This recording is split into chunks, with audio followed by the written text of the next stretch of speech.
Ah, yes, woman, my favorite type of human. From birth, they nourish us, love us, protect us. But when you grow up, you slowly realize, damn, women are kind of like bloodborne. So beautiful, but no tutorial on how to deal with them. Downright terrifying. And once a month, the blood moon rises, and you just gotta goddamn survive. And no matter what happens with them, it's always your fault. And they still get mad when you tell them to calm down, even when you're not wrong. What the fuck?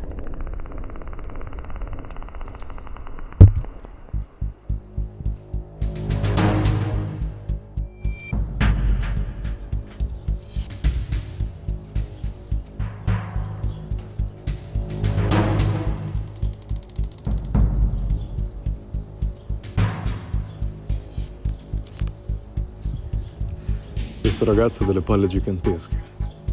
Adorerei le sue palle.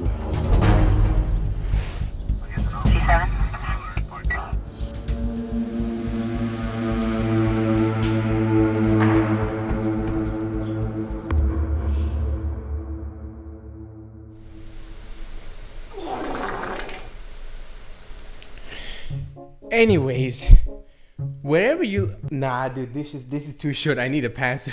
I need a pants, dude.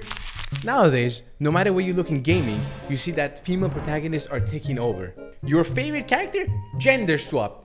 Jin Sakai, more like Gin Tonic. Slay girl! And us gamer boys, we're molding. But why? But before we get spicy, I need to clarify that this video is not for either extreme group. Group A, with the guys with the Joker profile pictures that think taking cold shower at 4 a.m. will make them billionaires. Or Group B, the ones that say slay queen whenever like a woman shows up on a screen anytime in any media. So how did we go from Lara Croft and her pyramid boobs equals iconic to I'm boycotting Sony because the character now has boobs, or the lack of it, all the way back to the OG days? There were so many games with female leads and everybody loved it. Samus Aris from Metroid series. We have my British girl dual wielding that pyramids. Goddamn Lara Croft, my girl. Our favorite redhead Regina from Dino Crisis.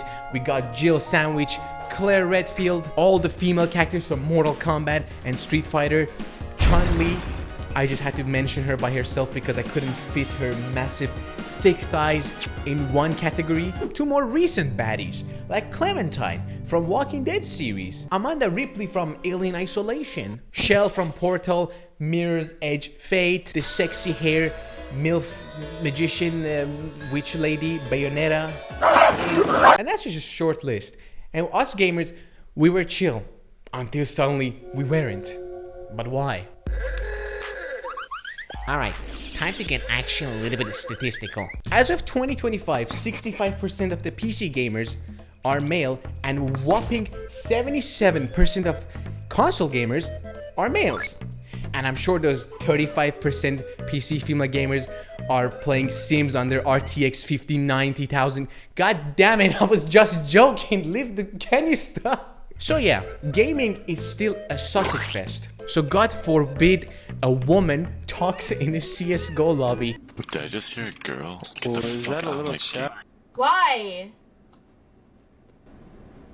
But let me tell you a secret. Yeah, come closer. Come here. Come here. We men, we love female characters. We just don't admit it. Us boys are lining up to buy Sabrina Carpenter day one in Fortnite. Every RPG, you know damn well in Oblivion we're gonna make the most hideous looking character known to man that would burn a man's retina right off. You know damn well we're gonna pick the female character, because if I'm gonna stare at an ass for 100 hours straight, might as well be a good one. Plus they just have better customization, goddammit. But look at this. You see there's a golden balance. On one end we got Duke Nukem. It's time to kick some gum and chew some ass. On the other end, we have Abby's massive biceps that she could uppercut you into feminist literature. Too far either way, and somebody's crying about agenda. And both sides, in my opinion, need to touch some grass. Now let's rewind to sweeter times. The brown filter, the piss filter era of gaming, 2005 to 2010.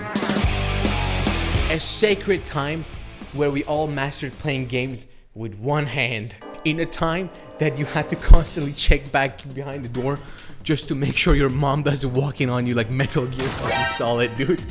Mom, I swear this game was supposed to be about a time-traveling Persian prince. I don't know who's that on the screen. I don't know who's that. I swear to God. I swear, Mom, this game was supposed to be about racing.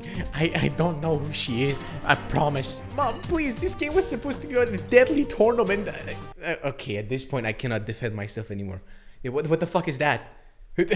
What is that, dude? Netherrealm? Explain yourself. Back then, over-sexualized? Yeah, maybe. Armor? Optional. Depth? Questionable. Fantasy? Intact. Now, what I like to call we're in the vasectomy era of gaming. Show cleavage? War crime. Make her cute? Ooh, Twitter threads incoming, dude. Devs be like, let's remove all her sex appeal, give her buzz cut, and a bunch of trauma, but now in 4K, dude. Yeah! Let's get big brain for a second. Humans are drawn to attractive things. Always have been. It's called the halo effect. No, not the Master Chief one. It's a cognitive bias that we assume attractive things are good in other ways as well. Your brain sees a pretty face and be like, yep, that's probably smart, kind, loving, and would probably not leave me unread. Even in digital words, we're always gravitate towards what is appealing to look at. And guess what? When studios actually make visually appealing characters, they win. What if we design a character that 65% of the male audience would find attractive?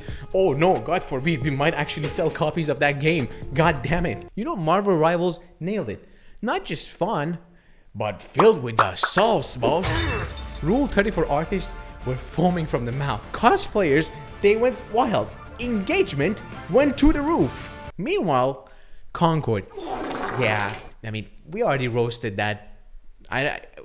You know, Concord. And listen, I'm not saying visuals are the most important part of the game. And if you watch my last video, I already yapped 20 minutes about, like, you know, how like visuals are not the only thing. I'm gonna go watch my last video, you understand. But appealing character design, in my opinion, that falls under the art style category. And a good art style makes the game fun to look at. But what if we set an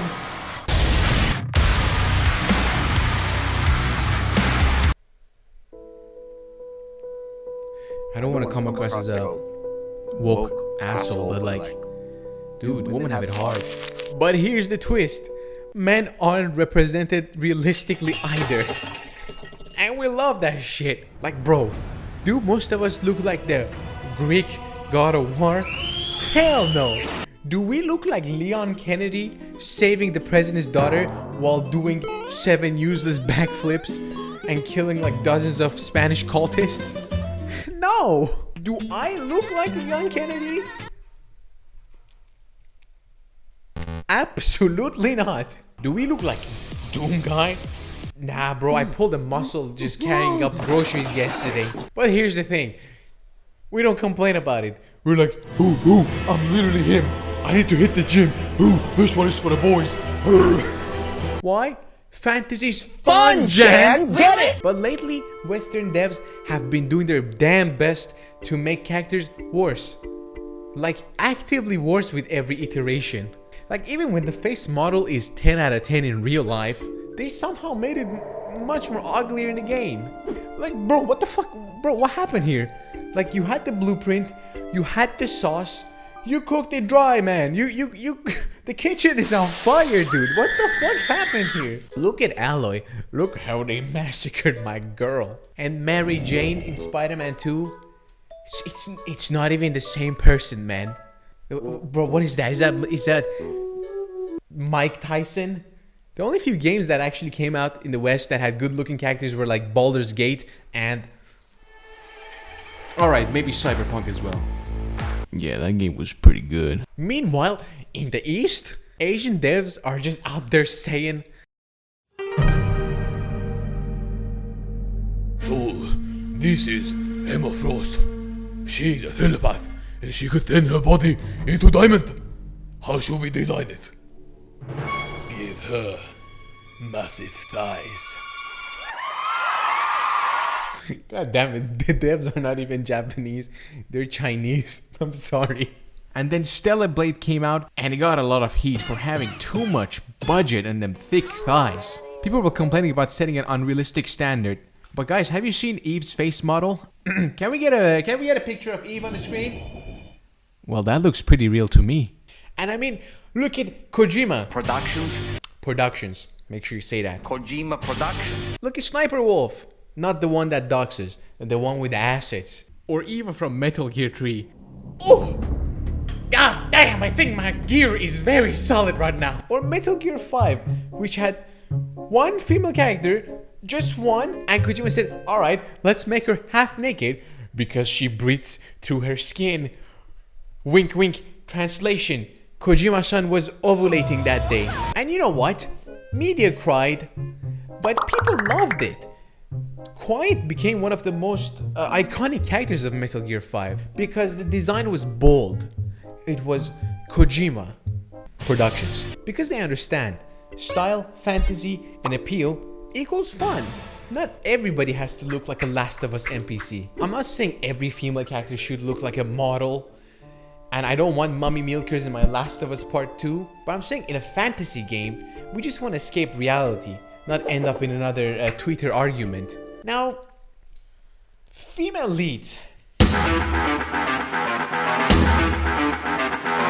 As I mentioned before, we always love them. But these days, devs are nerfing femininity in video games like it's a bug. So instead, they just go like, strong female character means jacked, emotionless, and angry, and cocky. So basically, a dude with a wig. And let's just talk about Abby in Last of Us. Not just only jacked, but she kind of replaced Joel in Last of Us Part 2. And she looked like she bench pressed a goddamn fire truck. You know, there's no keratin and protein powder in the apocalypse, man. They're all probably expired, dude. The reason it felt a bit off is that she didn't feel like a woman. She felt like an archetype. That's why Ellie, Clementine, Reboot, Lara Croft, they work because they approach the problems in their own way differently. Ellie worked because she outsmarted people, going behind their back and stabbing them in their jugular and calling them fucker. Clementine, a literal child that outsmarted people in The Walking Dead. Lara Croft in the reboot, she bled, she cried, she suffered, but she still came through. They didn't try to be men. They just were badass women. The problem with the Western dev nowadays is that they're trying to gender swap the iconic characters we already have. Star Wars Outlaws, it just felt like Han Solo, but girl. Male V? Bro disappeared from the marketing, like how your dad disappeared going out for buying milk. Cyrax, Sector from Mortal Kombat. And here's the thing, you don't make woman strong by deleting her femininity. You make her strong by making her complex, dangerous, and likable. For example, look at this queen right here. God damn, everybody loves her. And now finally we're seeing that vibe coming back. I mean, look at Witcher 4. Or, better yet, Lucia from GTA 6. A criminal, stylish, confident, dangerous, and she jiggles. God damn you gooners, look at that fucking timeline on YouTube.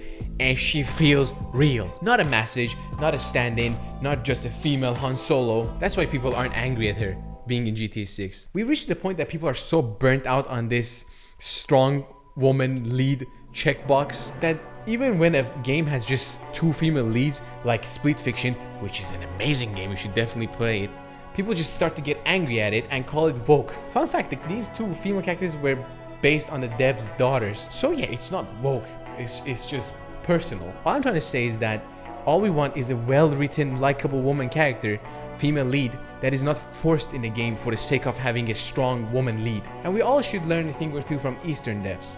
Let woman be woman, let fantasy be fun, and let games be games. Hope you guys enjoyed the video. Make sure to subscribe and smash the like button, and see you next video.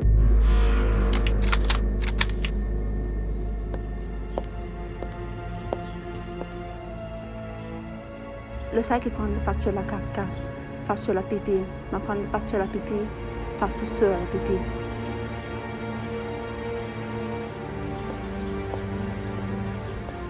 Non puoi scavalcare un albero se non sei un albero. Alla fine non puoi essere un albero se non sei un albero, non puoi scavalcare.